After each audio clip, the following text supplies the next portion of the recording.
I think that we get really stuck in this idea that if you're not academically smart, then you're not smart at all. Yeah. And there's so many There are other a lot of really stupid academics. most academics can be You really said most. stupid. Well, a lot of them are socially inept. They can't, like, they don't know how to socialize. They Let's don't be have honest. an EQ. They Let's have be no, honest. right? Yeah. They don't have emotional intelligence. Maybe they're not like talented. They don't have like spatial awareness, spatial intelligence. There's a lot of different I ways. don't have spatial intelligence. You don't? I suck at spatial. What's your but you know your But I have EQ. I have EQ. You do? Yeah. But I think Are you surprised? I don't know. I mean, I don't know you well enough, but I think you have a lot of academic intelligence. You can retain a lot of information. Yes, but I'm bad at directions. Well, you can be bad at directions, but like you've sprouted out, like you quoted a bunch of people in this podcast. Like you're like, Carl blah blah blah says that, and I quote. am very scholarly. You're very scholarly. It's true. Today on the podcast, we have somebody that I've been trying to get on for a long time. I don't know if you know that or not. I didn't know that. Okay. It's Scott Barry Kaufman. He's a cognitive psychologist. Yeah. His work is just really good. I don't even know how well, in so many ways. He talks about, I said that when you walked in, about different types of intelligence, self-actualization. And the way you break things down, I think is very, very very good, to the point where you take something complicated and you can break it down in a simplistic way. I try. I'm also really nerdy though, so it's okay. But I definitely try to do exactly what you just said. So thank you. It's working. Yeah. Scott's new book is called Rise Above: Overcome a Victim Mindset, Empower Yourself, and Realize Your Full Potential. And like I said, like if you have not read any of his books, this one also did not disappoint. So again, Yay. Thank you for being here today. Yay. It's a real honor. It's a real honor. I had no idea you've wanted me on for so long. I really did, because there's, the thing is, social media is a funny thing and a funny place, right?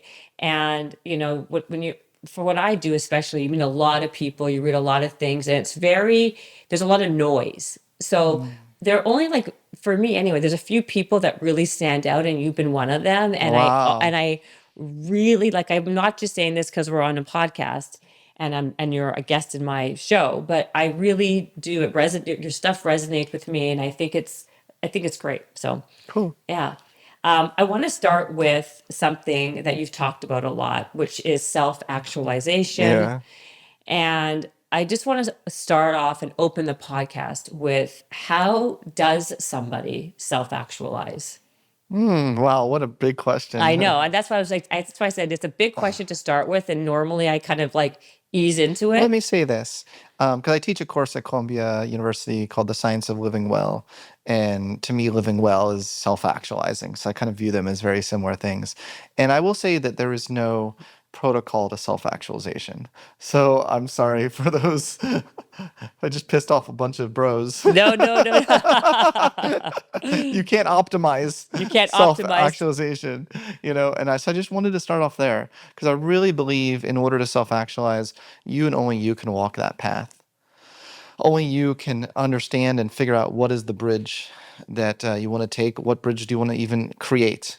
And that really takes a lot of listening to the deepest recesses of your soul. It takes a lot of really trusting yourself and listening to what I call a self-actualizing compass that I think each one of us has. But there is no podcast guru that is going to tell you how to self-actualize. So I really want to answer that question in that way.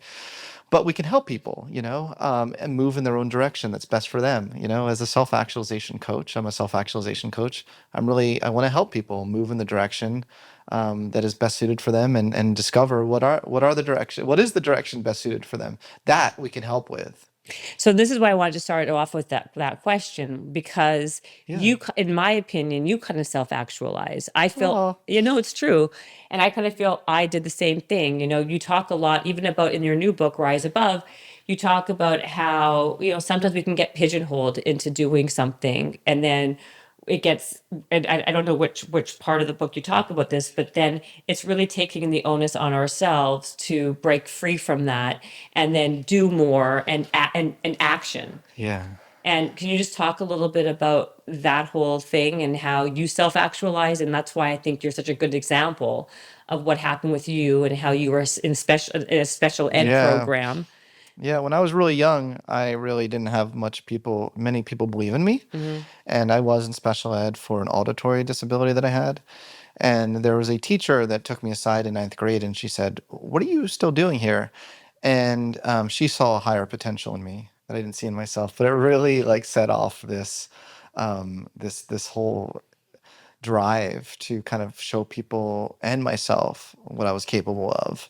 And I think a lot of self-actualization is trusting that inner recesses of your soul. I really think there's something there. There's something to not being a victim of your not having a victim mindset, but turning within and really focusing your limited energy you have on this time, on this planet, really actualizing what's within you. It breaks my heart to see how many people waste so much of this precious life that we've all been given through petty resentment, hostility, jealousy, trying to take others down. To me, it breaks my heart because what I see in those people is a real squandering of their potential. Does that make It sense? makes a lot of sense. And that's what you talk about. It's like so can you just maybe define what is a victim mindset? So people listening, maybe they'll be like, aha, maybe that is what I'm doing. Absolutely. It's possible to have been victimized and not have a victim mindset. I want to make that very clear. It's possible, we go through horrible things in our lives, and when you have a victim mindset, you are blaming all of your problems, your current problems, on some external force, whether it's an individual or it's a group of people. And you don't have productive ways of moving forward with your life with purpose and intention because you spend so much of your time planning revenge and Hmm. planning some way to get back at the world that has wronged you. And so that's a victim mindset.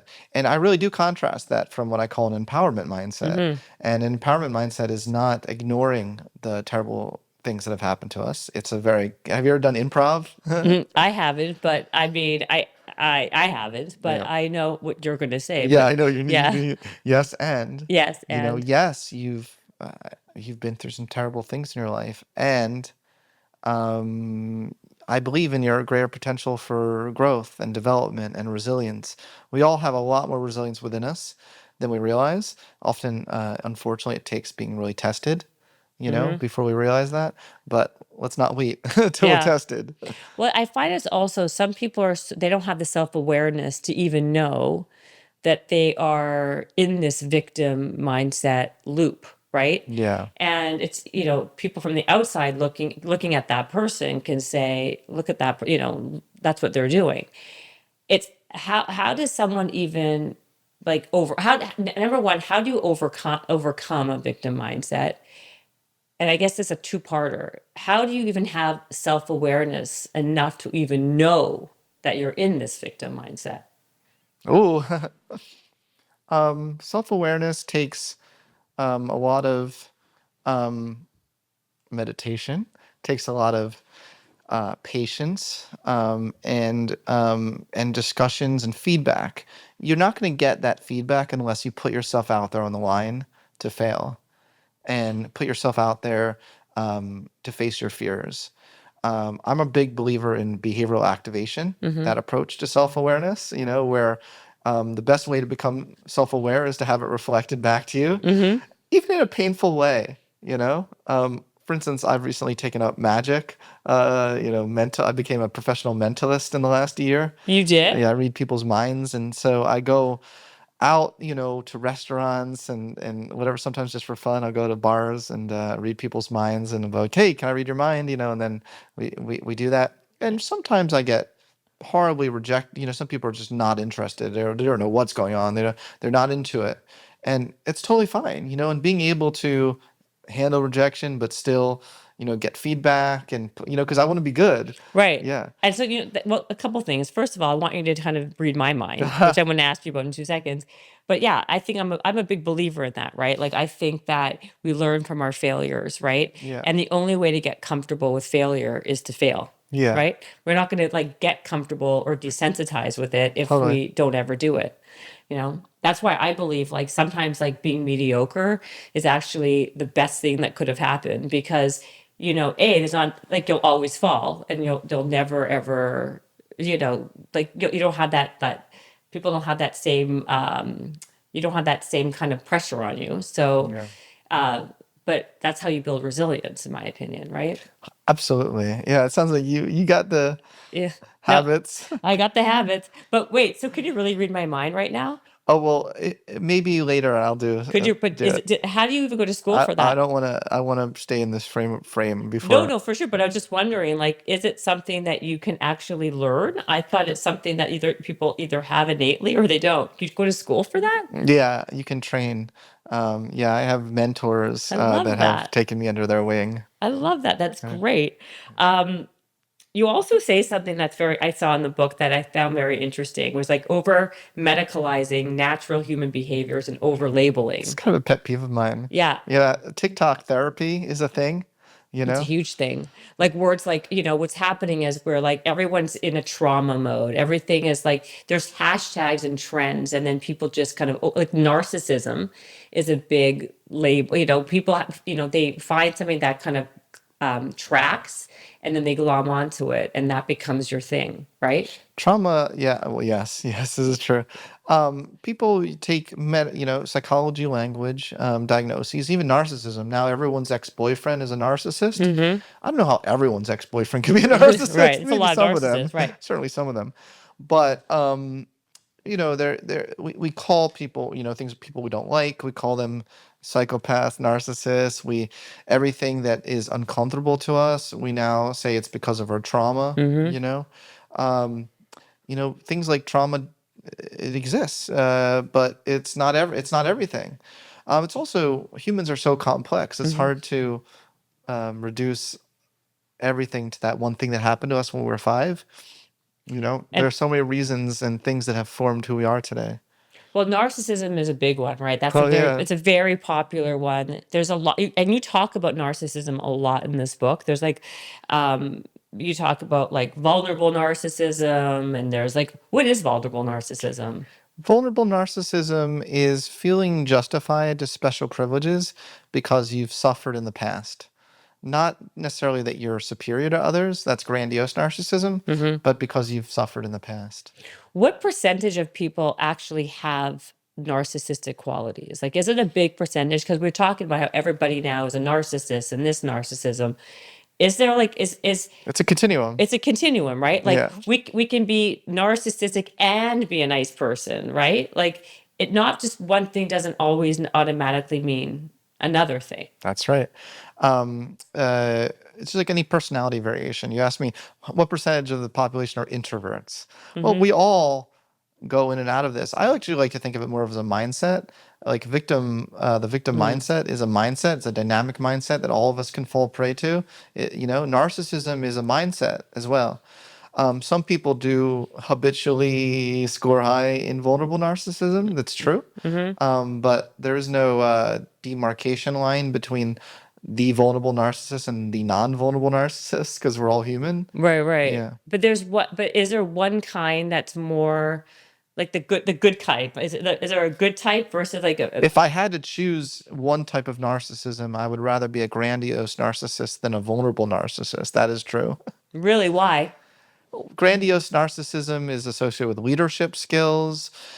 It's associated with greater well-being. Even if you don't increase the well-being of others, you're still personally That's feel. like a lot of entrepreneurs are narcissists, Oh, 100%. right? Yeah, yeah. And we actually have a study we just published showing we may need to rethink grandiose narcissism because we found a profile of people who score high in grandiose narcissism but low in vulnerable narcissism. And those individuals there seems to be no downside to it. Really? Yeah, we probably don't want to believe that because we like to believe that, they get their comeuppance because they're so full of themselves. But there really seems to be a lot of benefits of having such self-belief in yourself. Well, I think you have to be a little bit narcissistic to even to go after big dreams, I think right? And to so. take risks, And a lot of right? it, yeah, I think so. And a lot of it is dependent on your field, right? So if you're an NBA basketball player Right. and you show some grandiose narcissism, your fans love you. It's true. But if you're an accountant, probably not so much, Yeah, right? you don't want a puffed up Yeah, or yeah. someone who's flying an airplane who's overconfident. Yeah. We can deal with some overconfidence here and there with an NBA player, but Also a maybe. brain surgeon. I want my brain surgeon to have that too. Sure. So I think it's contextual It is too. contextual. What about you were saying about the vulnerable why would you not want to be a vulnerable narcissist Oh, well, again? it's associated with depression. It's associated with constant self-esteem, uncertainty. People who score very high in vulnerable narcissism are constantly unsure of who they are, and they need constant, not necessarily praise, but they need constant acceptance. Mm. If they're rejected, or even the slightest hint of rejection, they fall into pieces. So let me ask, why did you decide to write this book now? Like, why Rise Above Now? You wrote Transcend. Was there something like, were you seeing a lot of people in the zeitgeist with victim mindsets, with what was happening? Like, what was the kind of like the reason why you were kind of swaying I towards did this? feel a need. It's exciting to see that, by the way. Yeah, is Yeah, it? yeah. You put your heart and soul into something for so long, and then Yeah, you see it come I to know it's true. fruition. I did think that it was really in the culture, a victimhood culture that we're living in right now. Gene Twenge, who wrote the book Generations, Mm-hmm. talks about, the 2 generations ago we had kids. I forget what that was, generation what, but if we not this generation, not the last generation, but the generation before Gen that, X? they grew up in the 80s and 90s. I think that's me. No, millennials is Yeah, before after that, Generation X. Generation X. I think there's Gen like X? confusion about whether or Do you want not. me to check? No, it's okay. Okay. Whatever you are, and Uh, me. I think we're the same age. Okay, well, Yeah, I don't know. How old are you? you tell me first. I know you tell me, for you don't want to say that to me. You're gonna be kicked off the show. If you say you're 64, we're in big trouble. I'm 45. Okay, good. Yeah, yeah. So Okay. then Yeah. basically we're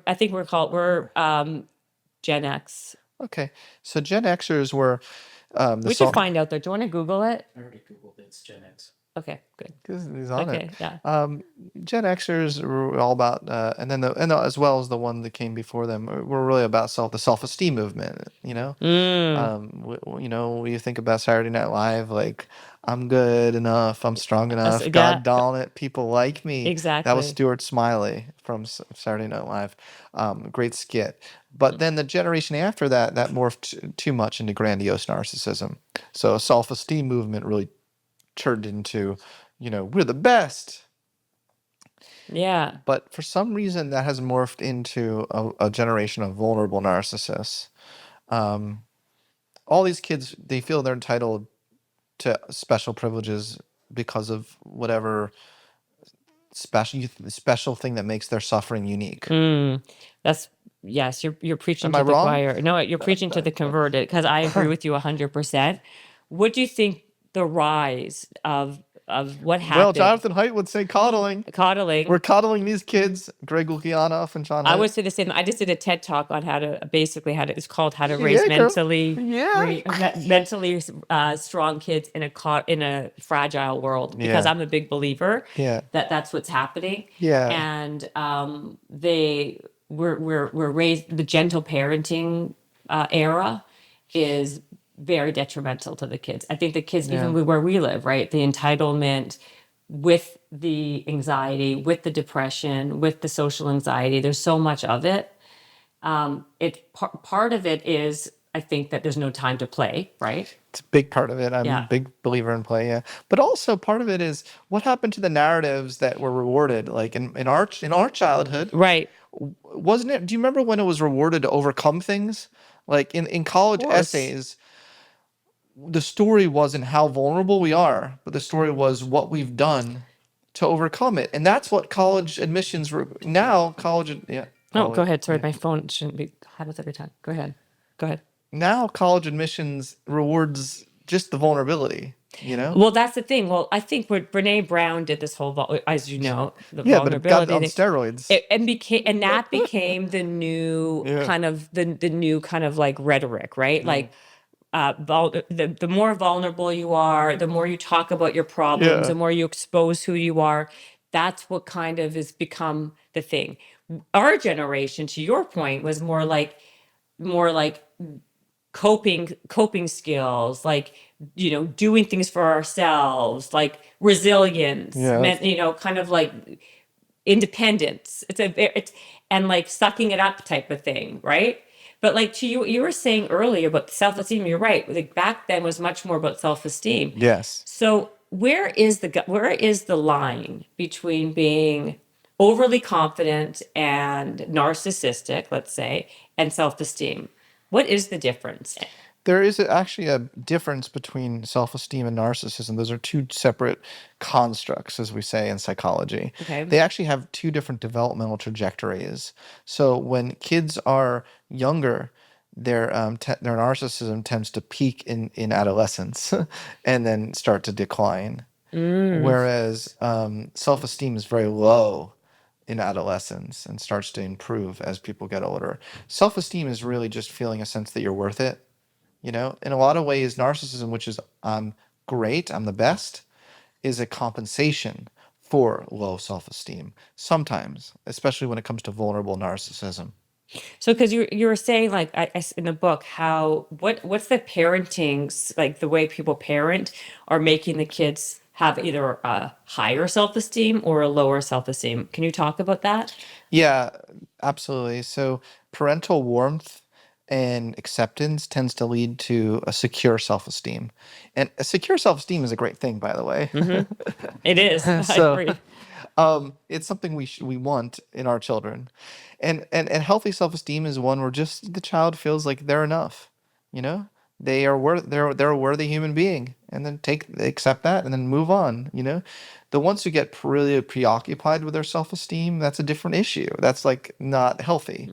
We want you to have a secure self-esteem and then focus on other things. Right. We don't want you to be preoccupied with your self-esteem every day. But what is the parent, what is the parent doing or the adult doing with the child to make them have a lower self-esteem? Like Okay, so what's the the opposite of style? warmth and Yeah. What's acceptance. the opposite of warmth? Well, in terms of narcissism, there is research showing that overpraise for things that the child has not really actually earned does relate to grandiose narcissism. Feeling like your child always has to, pressuring them to always win the trophy, but always telling everyone my child's the best. Yep. That I can know lead that. over. It's called over evaluation in psychology. That's the technical term. Oh, really? Is that what it's Oh, called? yes, that's it. Because I see a lot of that around here. So then how, because you also talk, even in this, you talk about this in the book, that how about where does attachment style come into this, right? Because if you're an Yeah. anxious person, anxious attachment, all these things does that play into someone's self-esteem as well? And first of all, does it play into someone's self-esteem? Yes. Um, Attachment is a whole Different big area. beast, but the causal chain is not clear. A lot of people who have a genetic proclivity towards a certain personality trait. Let's say there's a tendency towards low self-esteem, just as a person, as a just a baseline, that could lead to the development of anxious attachment style, for sure. We also know people with anxious attachment style tend to have low self-esteem. The causality is probably bidirectional. Right. They feed off each other, but they're definitely related. Because what I thought was interesting was that Yeah. how anxious attachment is, I didn't realize until I read your book that some of it is genetic. Um, Everything is somewhat genetic. Not just, well, because I thought I was taught that attachment style is very much like a nurturing thing, like environmental, like how you were raised, what were you doing.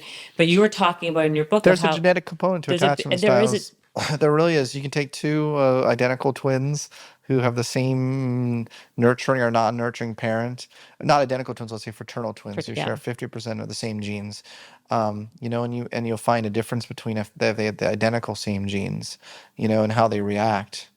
There is a difference between genes influence what colors our world. It's all part of to me, it's all part of a broader personality temperament. If some people have a temperament, maybe not such a rose-colored glasses temperament, whatever the They're opposite. naturally more pessimistic. That's the word I was Right. looking for. Yeah. I know, you bet. Yeah. And that colors things, or anxiety. People with a lot of anxiety, right off the bat, you see some of these kids coming out of the womb crying, at a more intense rate than other kids, and that already is setting them up for anxious attachment. Some people actually have avoidant attachment, so maybe it's not so much anxiety; it's just disagreeableness. They don't feel like they need people. That's true. I mean, I know a lot of people like that too. I'm sure you do as well. I'm a little like that, to be honest. Really? I think I have some avoidant attachment style. Yeah. Really? Yeah. And I'm like okay with that. Yeah, There's actually research showing two different types of avoidant attachment. There's one type that is correlated with high well-being, and there's another type that is more correlated with psychopathology. I think I'm the one with high well-being. Yeah. There's chosen. You choose to have avoidant attachment. Yeah. So that's interesting because I think that's like, because again, when I was like saying earlier, like you in general just really fascinate me because like you've become like you have a lot of background in this. Like you went to Yale, you went to Carnegie Mellon, is that why you kind of went, like, you delved deep into the psychology? Because like I said, you were kind of somebody who did all these things and you use yourself as a petri dish, Definitely. right? Yeah, definitely. Earlier in my career, absolutely, I wanted to kind of prove people wrong. All the naysayers saying that I was stupid and I couldn't even. They said I couldn't graduate. I shouldn't be able to graduate high school. When I was in high school, and so I was like, okay, well, screw you. I'm gonna not only graduate high school, but I'm gonna like go to Yale someday. You know what I mean? Like, so yeah. But that was early on. But that's not. And I have a whole chapter in the book about the underdog motivation and how that can fuel you. I want to talk about that. That's why I was bringing it up. Cool. Because I think that the chip on the shoulder or the underdog motivation is a lot of times the fuel and the fire to kind of motivate people who otherwise wouldn't have, self-actualized. Yes. So do you want to talk about this underdog? Yeah, it's a big, the most common sort of the most obvious is like Michael Jordan, who like creates enemies. So here, so he can so he has a reason to form fight. Of motivation. Yeah. Yeah. But I think any of us can kind of tap into that motivation if we are feeling rejected. But I don't think it's the most sustainable and healthiest in the long run. Okay. Like I'm glad my whole life is not revolving around an underdog motivation anymore. I'm also glad I'm not an underdog anymore. Right. I'm glad, both of those things I'm glad about. Does that change though? So can does that happen often? Like if someone starts off as having that underdog mentality and then as they achieve success, does that mentality wane? Well, I don't know. Look at, again, Michael Jordan. I didn't wane. But he's a one of a kind, right? One of a kind. Yeah. Well, it does tend because to. how do we, I think this is the big long question you talk about, it's on the cover of your book, but like, how can we discover in ourselves our greatest potential? Whew, you're asking the heavy hitting questions today. Yeah. Well, listen, you didn't come here to just, talk about the weather, did you? No, I didn't. No. Although, let's be honest, the weather's been kind of shit lately. I know today's been terrible. But how can we? That's the whole reason why I created self-actualization coaching. We're actually in the middle of a 6-month program right now. We're training coaches so that so these coaches can help clients identify what is their greatest potential. So much of it it comes down to this kind of existential humanistic perspective that I take, where we have to get in touch with this destiny within us. And some of us evade our destiny because we think it's destructive. And yet it's teaching us things that we really should be listening to. Um, Roald May, the humanistic psychologist, calls it the daimonic. He said, what is this guiding force, this destiny that has the power to overtake all of you? What is this thing? Sometimes when it has the power to overtake all of you, it's that terrifies you, and you run away from it, and you evade your destiny your whole life. But some of the most creative people have embraced it and have found a way to channel it for their greatest creativity. But if someone's stuck, right, and they don't know where even to begin, can you talk? Do you have any, even in your coaching program? Yeah. What are some actionable steps someone can take to even see what their potential is? So yeah, we have a workbook called Choose Growth. We have all sorts of things where you try to constantly get in touch with what are the sparks during your day that really, keeping a journal is a really helpful way of doing this.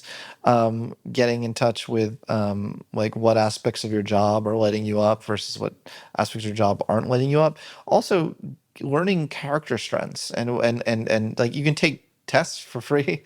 Yeah. Self-actualizationtest.com. I put up a bunch of tests. Self-reflection and self-knowledge is a great first step. You may have certain strengths you didn't even know you had, right? So first of all, I would say never give up. I would say always have this spirit of curiosity about yourself. So start there with that curiosity. Yep. And be like, well, okay, I'm stuck, but usually stuckness is a reflection of you're not really self-connected, you know? And so going through the process of deeper self-connection, a lot of people feel stuck because they hear other people's voices in their heads. They'll hear their mother telling them you should do this or that, you should that, or maybe you're thinking to yourself, maybe you ignore certain messages that are sending you because they're not societally acceptable, or they're not or you're like, I can't make money from that. So I would just guarantee you that if you feel stuck and hopeless in a lot of ways, there are so many things that are passing you by, signals within, as well as signals other people are sending you that you're really missing out on. You're not paying attention to. Right. There's some really cool research on the difference between lucky people and unlucky people. This is self-reported luck, and people who report that they lead really lucky lives, like in a psychology experiment, they are more likely to be open to new experiences and notice some good things that are happening during the experiment that the other people did not even notice because they're so focused on how unlucky they are in life. So much of Wow. this does relate to the victim mindset thing. That's exactly it. So that's why I think it's a lot of times, that's why this whole victim mindset is such a good thing to kind of really delve into, because I think a lot of times the people who are stuck and not moving forward is because they are stuck in this victim mindset, but they don't even know they're in the victim mindset because they can't see what they can't see. So that's when the whole self. That's why I was curious. Again, I've said this on the show tons of times. If someone doesn't have the self awareness ability or the EQ to even know, or they just are not able to connect the dots, what's the first step for someone to even know they even have this victim mindset? And then you talk about how to, the difference between learned helplessness Yeah. versus learned hopelessness. Yeah. Right? Yeah. Can you just kind of talk about both of those? And yeah, I could. okay, good. Yeah. There's this classic research by Martin Seligman and his colleagues looking at learned helplessness as it started with rats and dogs where they were shocked, and there's some ethical considerations about that as well. But putting that aside, Yeah. Okay. After a certain amount of shocking, even when they opened up the cage, the dogs didn't realize that they could leave the cage. They had learned this sense of helplessness, and then they tried to extend this to humans as well. I don't know if they did shocking of humans. Maybe they did, but it sounds terrible, doesn't it? Yeah. But I'm following The what you're things putting. Yeah. psychologists do Right. in the name of Of data. data. Yeah. But what they realized 50 years later is that they had gotten it completely wrong in humans. that in humans, the default state in humans is helplessness, but what is learned is hopefulness. So it's actually a theory of learned hopefulness in humans, not a theory of learned helplessness. And we have to remember that, because a victim mindset is our default state of being. It's the easiest way to get attention, sympathy from others. Yeah, sure. When you're a kid, how many times did you lie to your mom about being sick? Yeah. Or Lots. Yeah. exaggerate a little bit, Yeah. like, hey, mom, my tummy hurts. I don't think I can go to school to. It's the default state. But we have to overcome that. We have to rise above that instinct if we're going to lead a life with agency and intentionality, and reaching our highest potential. So do you think the rise of social media, TikTok, Instagram, has made people's victim mindset even more like out of control? Because you get Yes. now you're becoming like you get a Yes. pat on the back for it, right? Yes, I do. Right. I do. So what should people do? Do they just not like how like because technology is just it's going, right? Like Yeah. and it's so invasive in our lives, right? How do like and you're getting a pat on the back for it. How do we kind of take those people yet again out of that mindset into this whole empowerment mindset? By the way, do you remember when empowerment was a big thing too? That was a whole trend for a while. When you mean, well, Um, women's empowerment? yeah, maybe That's yeah, women's empowerment. Well, that's a thing. you know what the thing is? I think that even with social media, this idea of like women empowerment was a big thing, or like, but the obsession over like the trauma, like all the pages that are like obsessed with trauma and even vulnerability, I guess, and authenticity is another one. They've override all the other stuff. So if you are feeling bad about yourself, it's that's actually that actually you get you get brownie points for that, right? That's what I've noticed. If you what? Say it You again? get brownie points If you what? if you feel, you know, like you've been put upon, or like look, how about this? Even like, If you've been wronged by the if you're world? wronged by the world, like look, even like you talk about the activism stuff I do. in the book. Can we talk about that? Yeah, of course. Okay. Can you please talk about it? Because I think it's great that you put it in the book. Well, I have a section on narcissistic activism. There is research showing that the more you identify with certain causes, I mean, that's your whole life becomes about just those things, and you feel entitled to special privileges because you have this cause. There's actually research showing that people who they're called virtuous victim signalers, people who feel the need to almost 24/7 signal to others how much they've suffered, but how angelic they are. Hold on, I'm going to cough. Thank you. Yeah. But how angelic they are, um, that tends to be correlated with the dark triad of personality. Things like narcissism, which we already mentioned, but also psychopathy, and Machiavellianism, and this sort of sadistic kind of enjoyment in taking down others. So there are some darker personality traits that you see among some types of type of activists. And I should be very clear, not all of activism is bad. Throughout the course of human history, a lot of healthy activism has really moved society forward. But I think it's important to distinguish between toxic activism and healthy activism. Can we talk about the toxic activism? Yeah, it's not helping anything. It's It's just not. annoying everyone. Give me an example, like you talk about in the book. What is an example? I don't know if I have a specific example. You don't have a specific Well, in the example? book, I talk about people who identify more strongly, like extremely, with LBT causes, with environmentalism cause, with like a lot of the standard liberal sort of things. So we often think about like, authoritarianism or as just like a right wing phenomenon, but there's emerging research suggesting there is a left-wing authoritarianism that mirrors kind of in a horseshoe way. They both meet together at some point, both Wow. the far right and the far left, and it's left like 99% of people who are in the middle kind of shake their heads like, what's going on here? Right. Because it's Yeah. not just on the right, it's on the left as well. Can you Yes. talk about some of the things that you Yeah. give These us? causes that by themselves, there's not an issue with. Like, there's no problem having, believing in rights for gay, bisexual, individuals, right? Lesbians. So whatever the whole rainbow stands for, don't make me Yeah, say I what don't I don't know it please don't myself. make me say what Yeah. it currently stands for. I think they added another letter, or maybe Oh, not. there's a Q. Oh No, no, there's a LBGQ, no, LBL. T, and then there's a fight between should the T be part of it or not, and that's a Yes, whole that's the thing I didn't there's a understand. bifurcation within that community. I don't want to get into any of that the bifurcation, but there's no problem having certain causes. But this research is showing what happens when you have a certain extremist mindset about the activism, where your way is the right way.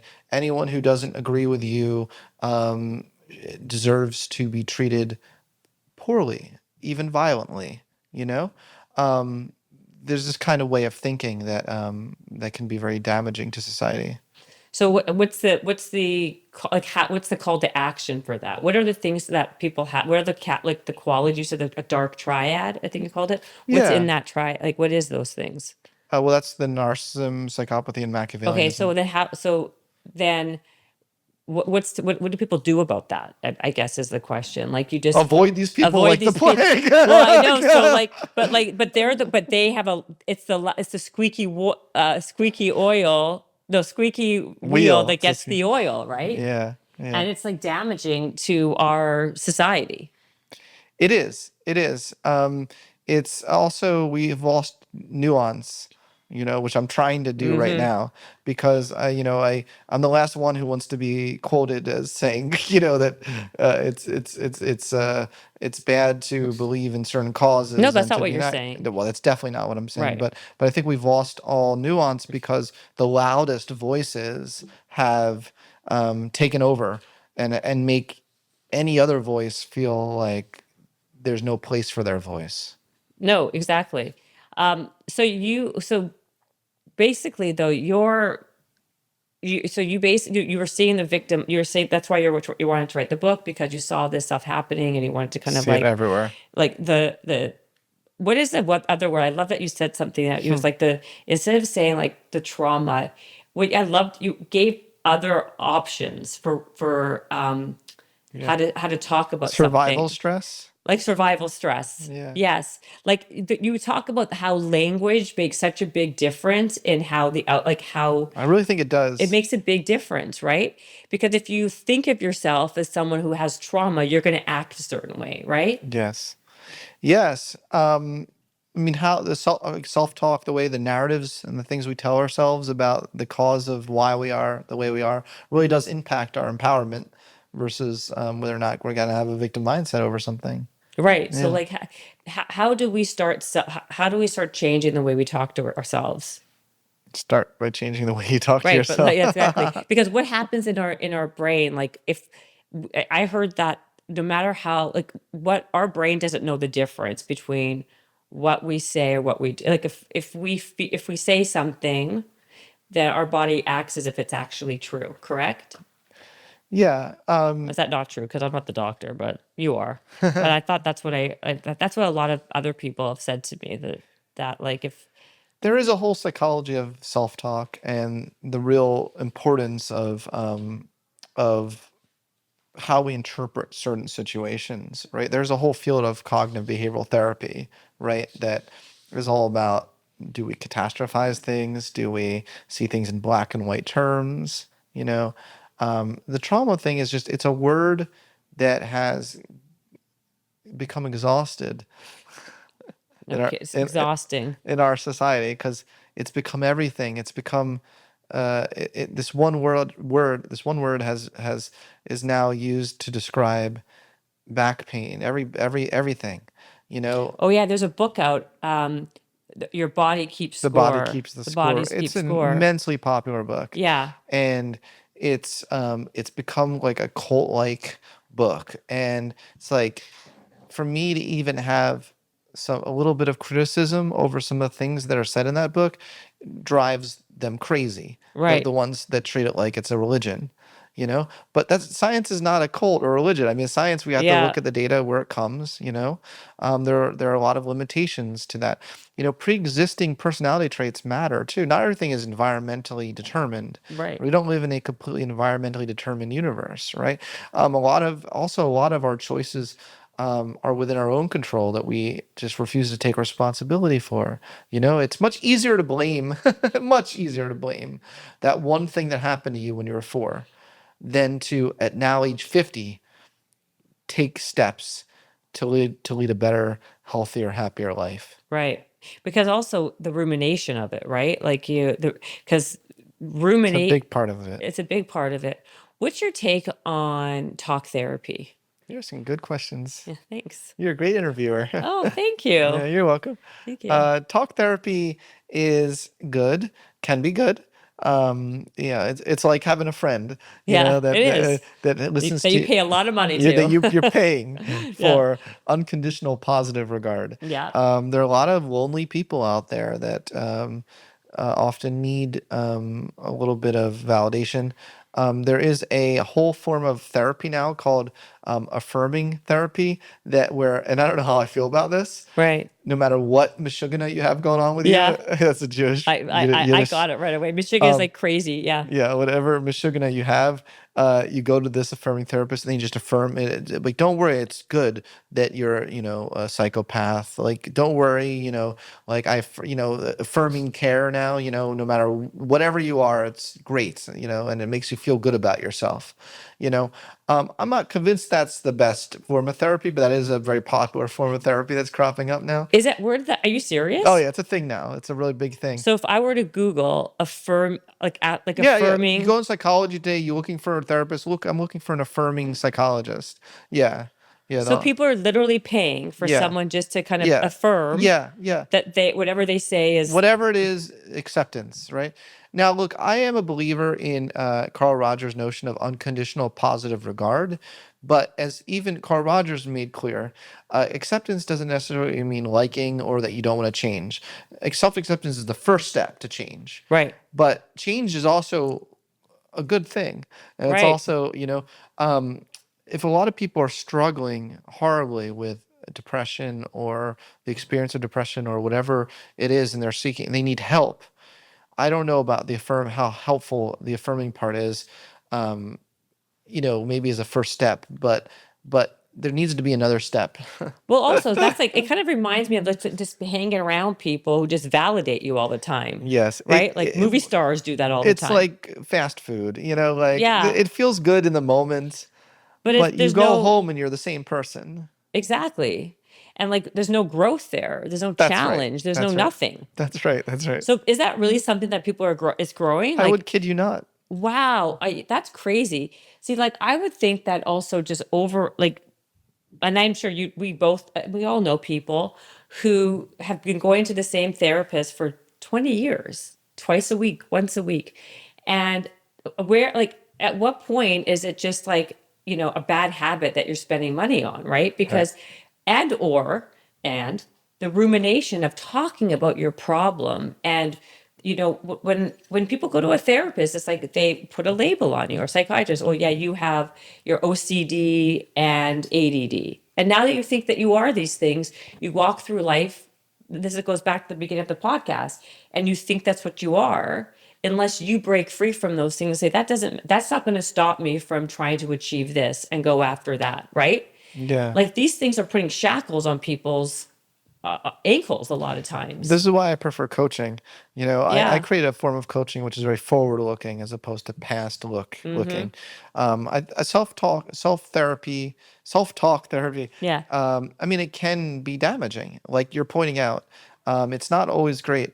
It's also not for everyone. I saw a very funny Bill Maher sort of. He's a I podcast, and love him. yeah, me That's too, so me too. funny. Yeah. Yeah, I tend to agree with a lot of his Me too. I perspectives. tend to agree with almost But everything but lately. I like people like him. I like people like Larry David. I like these Yeah. like honest Jews. Yeah.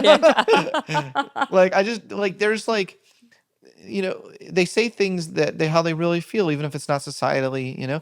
Like Bill Maher. Bill Maher is like is he Jewish? I don't even know Bill if he is. Maher. Bill Maher. Yeah. Bill Maher. Come to think of it, I mean, he might You not know be. what? I don't know if he's Jewish. He's very pro-Israel right Yeah. now. I mean, but then But again, Larry David certainly yeah. is. Who? But Larry Larry David? Oh my David, God, of yeah, course he is. yeah. Wait, is Bill Maher Jewish? I think he is. Hold on a second. Hold on. I gotta Yeah, ask. check it I out. gotta ask this. Is Bill Maher Jewish? Hungarian. No, you could still be Hungarian and be Jewish. Was Jewish. What? He's. Yeah, Hungary. I know his mother was Jewish. His dad was Catholic. Okay. So he's definitely he's like He's ish. he's Jewish. But if your mom's Jewish, you're Jewish, Yeah. right? Okay. But he was he's talking about he's like not a practicing Jew. he's like, look, I've done therapy, and he's Yeah. like, honestly, like it's like I want them to push me a little more. They're like Yeah. they're like, oh really, okay. It's like what am I getting out of that? So I think that it's not for everyone. I also don't think you should feel ashamed if you're in therapy and you're not getting something out of it. It can be awkward sometimes breaking up with a therapist, but sometimes it needs to happen. Yeah. I had a therapist I didn't really like, to be Really? honest. Yes, to deal with mother issues. And what happened? I felt like this therapist was being too hard on my mom. Yeah. You're like, I felt sorry for my mom. Like I didn't want to have bashing sessions about that's not like I had some issues with my mom. Yes, she's overprotective. She's crazy, but she has a big heart. She means well. But then the therapist like trying to have me convinced that like trauma was there, and all this stuff that I was like, I don't know. Like I don't know if I agree with you. 100%. Yeah. But by the way, were you a psychologist already by this point? Yeah. This So is recently. This is recently? So that's even better. By the way, that's hilarious. So I think a lot of therapists have to like feel like they're earning their pay, right? So they have to find somebody to Yeah. blame it on. Yeah. And they have to label you or Yeah, else there they're was like not doing their she's job. like giving me a victim mindset. Right. Yeah, You're like, do you know I wrote this book on Yeah. how to I overcome? wrote the book. Yeah, the book on how to overcome a victim mindset. And you're telling me, but this is the problem. Yeah. Right. But I wonder if is it because people don't have enough like the social element, right? Like people don't socialize anymore. People need an outlet. And do you think that's why a lot of people go to therapy, or is it because they don't have someone they can trust? Like, what do you think? This is more just a question like I would ask. What do you think the reason is that people are just going, like now it's become it's become so popular to have a therapist that it's becoming part of everyone's habitual day. That wasn't how it was when I was a kid. And I don't have a therapist. I'm the only one of my friends, by the way, who doesn't have one. And I get made fun of. That's horrible. You should not be meant to feel shame for that. In fact, I think sometimes choosing a coach or a therapist is a very wise choice. A coach, but I think I agree with what you said. Because a lot of times coaches push you forward and they're not doing the blame game. Yeah. Because in my opinion, blaming somebody is not going to move you. It's not going to move the puck. Look, I'm of mind that no one should feel shamed for how they choose to heal. I argue that there's something called narcissist. Yeah, exactly. I know. For everything, I have Yeah. There's narcissistic spirituality. There's narcissistic. So there are people who they'll go to one silent meditation retreat and they'll come back. They'll cancel half their friends because now their friends they've had an epiphany that their friends are not as enlightened as they are. You had one freaking yoga retreat. Yeah. Like that doesn't make you more enlightened all of a sudden than all your friends, but they'll come back and they'll feel like they're more enlightened. So it's called the I'm enlightened and you're not effect. It's actually a real effect in psychology. Really? And what Yeah. happens with that person? Do they kind of like does the pendulum swing back and they make amends, or do Yeah, they? interesting question. I don't know. I don't know about over time, but you do tend to see this effect after engagement in spiritual practices. I also could see this happening with therapy. The person who goes to a therapist, thinks that they're now a better person than those who don't go to therapy. You see this actually in so many different domains. Yeah. You see this a lot in the fitness community with like fat phobia, with like, oh, because you work, like if if you were overweight and you lost a lot of weight, and that's your story, those people tend to like really have a deep visceral like reaction to fat people, because Really? they represent to them what they hated about themselves back in the day. Right. Yeah, but that's horrible. Like, That's true, but that's also like me. Like most of the time, people hate things that remind them of yeah, themselves. Like when you don't like something about someone, like typically it's because you or who see it. you used to be and you feel like you've overcome as well. Exactly. Yeah. So that makes actual sense to me. That makes sense to me. And in that, it's true. And then you shame them, Yeah. which, by the way, you talk about the Yeah. shame in the book, right? I'm not about shaming. Yeah, yeah. Like my tone in this book is what I call honest love. You Yeah. know? Like I'm not trying to shame anyone for their choices. I want what's best for everyone, and I want people to figure that out for themselves and then to go after it, not with a victim mindset. Yeah. Right. So with the, Yeah. you're saying something about with the shame, people tend to feel shame because how they're how people see them in How society. people see, yes, that's exactly right. Even if we didn't have shame, so people might have not have had any shame over something, and then they talk about something they're excited about, and then they see how it's reacted, like, and then they're like, "Oh shit!" Like now I have shame over this. I didn't a minute ago. Right. Now you do. Yeah. Right. Last time I'm telling anyone what Bobby and I did sexually in the bedroom last week, Right. because Because once you get judged, yeah, that's it, yeah, right? yeah, It yeah. has nothing to do with like what you actually did, what It's anything. how people react to you. Yeah. Yeah, we're so sensitive as a social species, But isn't it interesting? You could have no shame at all of things you're doing in your life Right. if you never had to talk to another human. If I never You told would just anybody. blissfully go about your life Is it, doing what you want to I do. was going to say, isn't that then, do you have guilt? Because it's guilt when you don't tell somebody? Can you feel, Well, guilt is different than shame. right, that's what I'm saying. It's Yeah, more guilt guilt. is actually more productive. With guilt, you've done something to cause someone harm, and you want to make a repair, but you don't take it personally. Right. You don't say you're bad.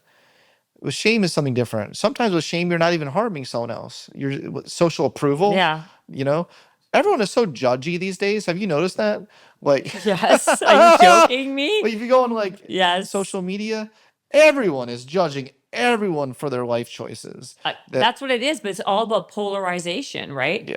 And there's no it's like you were saying, there's no in between. It's no. You're either on this side or you're that side. God forbid. You're right. Either you're sex positive or a conservative Christian. Those are the Yeah. only two options we got right now. Yeah.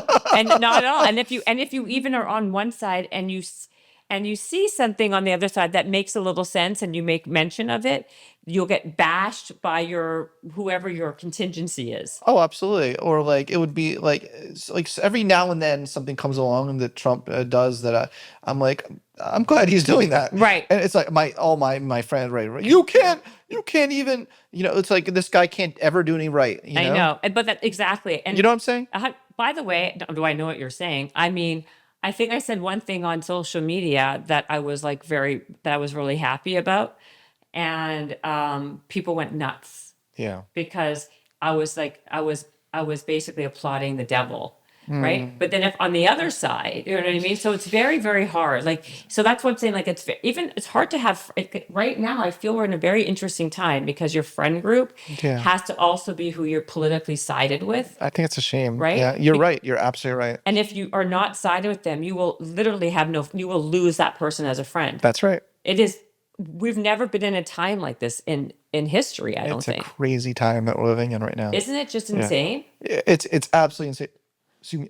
Everything is politicized. Everything is. I can say, I wish everyone loved today, and I'll get, oh, you Dems are always virtue signaling. Yeah. I'm like, virtue signaling? What? It's true though, and then everything's a conspiracy theory. Yeah. But what's the psychology? What is this? What is the psychosis on that? That why we cannot be friends with the other side now? Like, what's happening in our society psychologically? Well, that's what politics has become. Is that politics is now focusing on what's bad about the out group as opposed to what's good about your own in group. And that's just what politics has become. Articles have been written about this by political psychologists, that that's the age of what we're living in. There is a term for this, but I'm blanking on it right now, but that they coined. But that is, everyone's only focusing on, you're only defining yourself by what you hate about the other, you know? Yeah. And that's very different than defining your group based on what you love about your group. You know what? Nobody loves no one actually loves their own group anymore, right? I think that's, that's Do so the Democrats funny. love their group? No, they don't. But that's actually very true. I didn't even think of it that way. Is this Because too controversial? no, it's not controversial at all. What I think was interesting, I think it's 100% accurate, right? Because how people connect Yeah. is through misery and joy's company, right? Correct. So if you and I were connected by bashing Trump, let's say, Yeah. as opposed to talking about what we have in common, it's not Yeah. as interesting. No, trauma bonding. Right. But we're trauma bonding and we're connecting over hating somebody else. And I suppose that's what we're doing right now, Oops, that's what we're doing right now. But that happened. I think that's the way people socialize today. Yeah, maybe. know? Maybe. No, not maybe. Yes, you are right. That is the way people socialize. It's in the air. It's in the air. Do you see how do we find a happy, where does the pendulum come back? I know you're not like, well, actually you are a mind reader, actually. I was going to say, I know you're not a mind reader, but you are. But as a psychologist, like where do you see the trends going for human behavior in this way for society?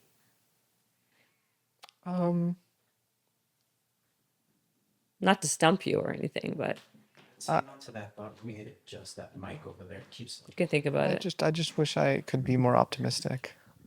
Say that. Hold on. Sorry. That's okay. Say it again. Yeah, I just wish I could be more optimistic about the trend lines. Right? But I think we're in the middle of something historically right now, and it's needs to go through it before it gets better. And I really wish I could just lie to you and say I feel great sense of optimism. Yeah, but because I am usually such an optimistic guy. But if you read the tea leaves, yeah.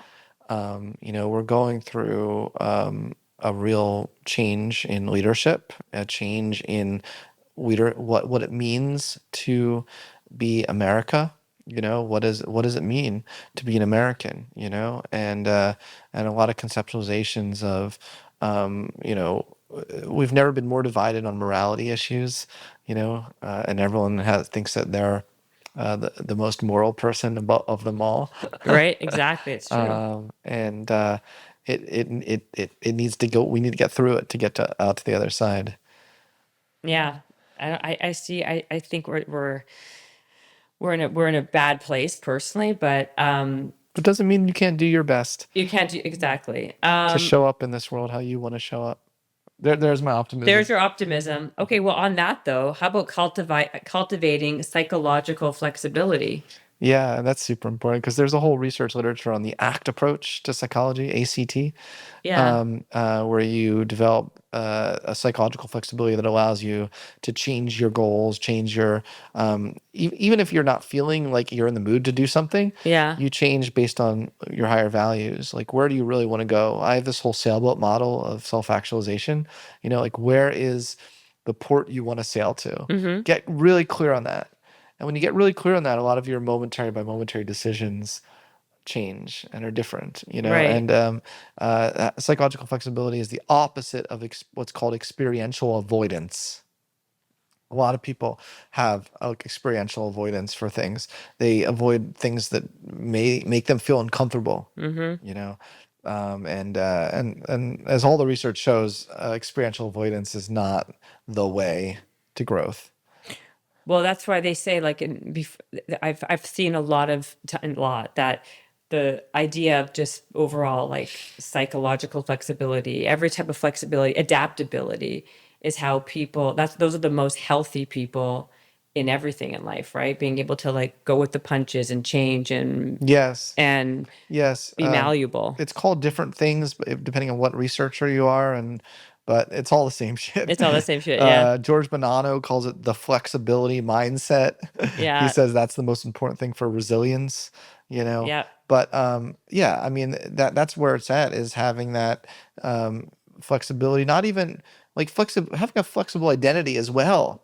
Like Yeah. it's lacking these days. People are Yeah. so, you know, Hard set. I am a Democrat. Yeah. You know, therefore don't even talk to me about the good anyone else could do if they're not a Democrat too. Or I am a Republican. I don't mean to pick on the Democrats here. Right. Whatever it is, I am this, I am that. We've become such an identity obsessed culture where everything revolves around that. That we're not leaving ourselves flexible to different ways of being, different ways of interacting with others, with perspectives that may seem very different to the way we think, but you know, getting curious about it, being like, you know, my identity isn't so rigid that I can't accommodate this other worldview at all. You know, it's saying you can integrate multiple things in this world. Right. No, I think I agree 100%. What else did we have? What else do you want to talk about from your book? Is there anything we're leaving out that's important that you want to talk about? I mean, part one of the book is all about all the ways that you're a victim to your own inner self. You know, we often talk about like being a victim to external circumstances, but part one is all about being a victim to your own need for self-esteem, for people pleasing, for your past, to be a victim to your past, these sorts of things. People pleasing is a big one too. Yes, That's a big one too. Yes. Do you identify with that at all? I don't think so. I don't think I'm a people pleaser. That's cool. But I do think. What are you smiling at? Am I a people pleaser? I'm looking. Yeah, that's what I thought. That's not one of my problems. I have other issues way bigger than that, but that's not one of them. Are you a people pleaser? I'm a recovered people pleaser. Really? What comes with that? What comes with being a people pleaser? Well, I think part of it is it's a good thing. Like you have empathy, right? You don't want to hurt people's feelings. But I've lived long enough on this planet at this point that I've noticed that not everything you do to piss someone off was anything you actually did. Yeah, exactly. That's what recovered people pleasers, or people who want to be recovered like me, need to really realize. You can do, you know, like an easy example is I'm in the Uber with this guy on the way here. People are honking their horn at him. We're trying to figure out what the heck is going on. People, you know, like he's like, I'm doing everything right. I'm moving in the straight in my lane. People are honking their horns. Oh, how dare you? Fuck you. Whatever. I don't know if I want to curse, but it's like, you can go and have the best of intentions and you still won't please everyone. In fact, there's a paradox, actually. It's interesting. The more you try to live a life where you don't ruffle any feathers, like you try to I do everything right, I'm going to try to dot every I, the more you actually piss people off. That's the truth, isn't that? It's a deep truth. Isn't that is like Murphy's Law, though? Isn't that true? Maybe it's related. It's also like no good deed goes unpunished, right? Yeah. Isn't that so true? Yeah, like you can't live your life making your decisions so that it pleases someone else. You know, at a certain point, you lose your authenticity, you lose your soul. You do. You lose your soul. Unfortunately.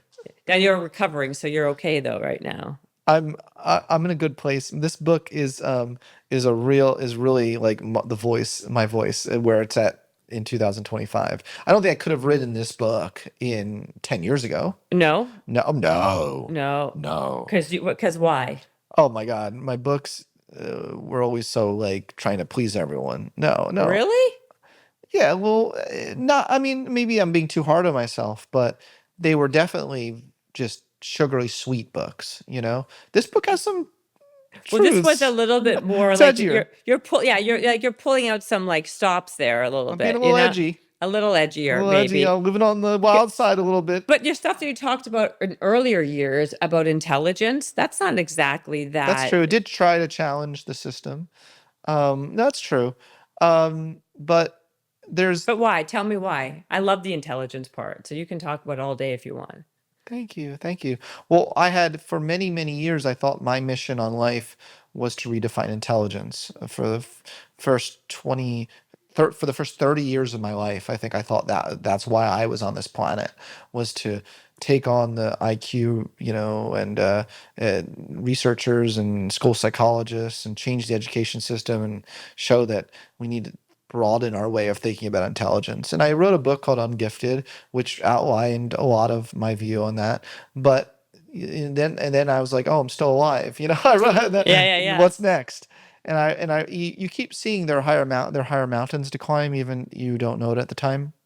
What was your main theme about intelligence that that you researched? Well, it was, neurodiversity, the idea that there are people with a lot of hidden strengths and forms of intelligence that we really don't pick up on in an IQ test, or at school, in a classroom.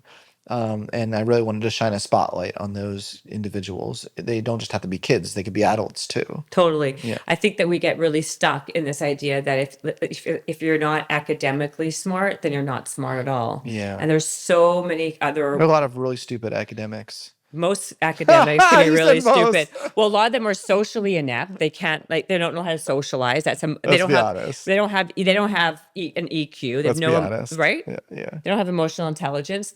Maybe they're not like talented. They don't have like spatial awareness, spatial intelligence. There's a lot of different ways. I don't have spatial intelligence. You don't? I suck at spatial. What's your but you know your But I have EQ. I have EQ. You do? Yeah. But I think Are you surprised? I don't know. I mean, I don't know you well enough, but I think you have a lot of academic intelligence. You can retain a lot of information. Yes, but I'm bad at directions.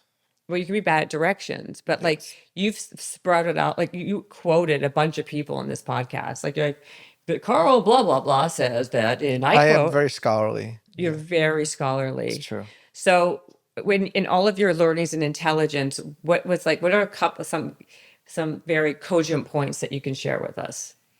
Like based In on terms of, everything like, I've ever studied in my life. Success and intelligence. It's all about the habits and the hustle. It's definitely about the habits. If you ask me. Yeah, yes, okay. However, I'm asking what I mean you, by that is, yes, go ahead. So much of life is really connecting with yourself and really getting deep down into and taking responsibility for your whole self, not just the parts of you that you like. I call it the authenticity bias. We only circle the adjectives that are positive and say that's the real me, and all this stuff isn't the real you. But really taking responsibility for your whole existence, and being passionate about what you do, and really putting that grit into it. If you don't have the self-belief, like none of this stuff is gonna, no one, I hate to say it, but no one's coming to save you. Yeah, no, I mean, that's true. The reason why I was asking, I really wanted to kind of get into the intelligence thing is, the intelligence thing. I did my first TED Talk a long time ago, was about the idea of being bold. And I talk about this idea that, and it went like pretty viral, that I'm a big believer that, it's not about how smart. I think boldness is way more important than intelligence. I think if you're bold enough to go after something, those are the people that win in life. Because a lot of times when you're smart, right, academically, you tend to overthink, you tend to have analysis paralysis, you're very myopic in one way, right? Versus people who are out there going. So that's why whenever I see it, how I initially found, like, because everything about my stuff was around intelligence and boldness, and you came up, and I loved what you were talking about, because it's so true, and it's so important. And I think people get so stuck on like, oh, I'm stupid because you've got bad school grades, but you could be really, really brilliant in other ways that will, for sure, and you will supersede the rest of those people. Yeah, for sure. If you wanted some of my insights about intelligence specifically, I really do have this whole theory where I argue that we can distinguish between intellectual curiosity and intellectual sort of raw processing speed, so to speak. There are a lot of people that don't have a shred of intellectual curiosity, but are good at solving, IQ type problems, and they can spit out, complex math equations, but are not particularly curious about getting to know others, as well as intellectually curious. I think no matter what your IQ is, you can still be, to a certain degree, like there's intellectual disability, which makes it very difficult. But we all can be more curious about the world, how it works, and about what the truth is about things. So many smart people right now who are not particularly curious about the truth. Yeah, well, 100%. I think, but that's why the whole curiosity piece, I think, is the most important part. Because if you're a curious person, that's the pathway to learn, like for opportunity, for communication, for like connection. Like if you don't have that piece, you can be solving problems all day and all night, and you're going to get nowhere fast. Really, like you'll have the ceiling is much lower. What you said. Yeah, thank you. All right, well, Scott, thank you for being here. I Oh my really God. appreciate it. What a wide-ranging conversation. I know. I wanted to cover, like I said, I wanted you here for a long time, and I may have seen a little sporadic, like a little bit all over the place, because there are so many things, like I Yeah, told it makes you, sense. Yeah. that I like that you talk about. And Well, you were great. oh, thank you. You were great. Thank The you. book is great. Rise Above is really, really good. And I just, like I said, keep on doing what you're doing. You do a lot of research, right? Like, I and do. God, you remember it. Like, you remember everything. I have a bit of something within psychology where I can remember everything. Yeah. Like, do you have like a photographic memory? No, When only you- within psychology. but you can remember everything you've ever seen in it, because it's There's pretty something. good. Some people have said that about me. Yeah, there's something about that where I remember every study I've come across and it comes back to me at the right time. I don't know, but I don't have that about everything in my life. No, but with that, it works. Like, so do you, as a cognitive psychologist, you do a lot of research. Yes. You have your coaching program, you write books, Yes, the Center for Human Potential. the Center for, and so what else are you doing with your time? Um, Or that's a lot of stuff. Well, Just, no, there's a lot. So there's the book. This book has come out. Podcast. I write for my Substack, called Beautiful Minds. Is the Yeah. name of my Substack, and I Okay. have, and this fall I'll be full time at Columbia, Barnard College, Columbia, teaching. full time? Yeah, yeah. I'm in the process of moving back to New York. You are? Yes, Congratulations. thank you. Full time, huh? Do you know they At just least took, for a year. At least for a year. do you know that they just took away $400 million in funding? I'm very aware of everything going on I'm over sure there you right do. now. What do you think about that? I mean, let's talk about that Offline. another time. Oh, okay. So congratulations, though. That's a great Thank job. A you. great job on the book, on the new job. And where do people find? People can find the book wherever, on Amazon, wherever. Yes. And you're on Instagram. Insta. I'm on Insta. Insta? Scott Barry, at Scott Barry Kaufman, or the amazing Dr. Scott if you want to follow my magician Oh, page. right. That's exactly it. You promised you're going to do it with Well, me after Maybe off once off the camera. camera. Yes, yeah. of course. Okay. Thank you, guys. Thank you for being on here. Everyone.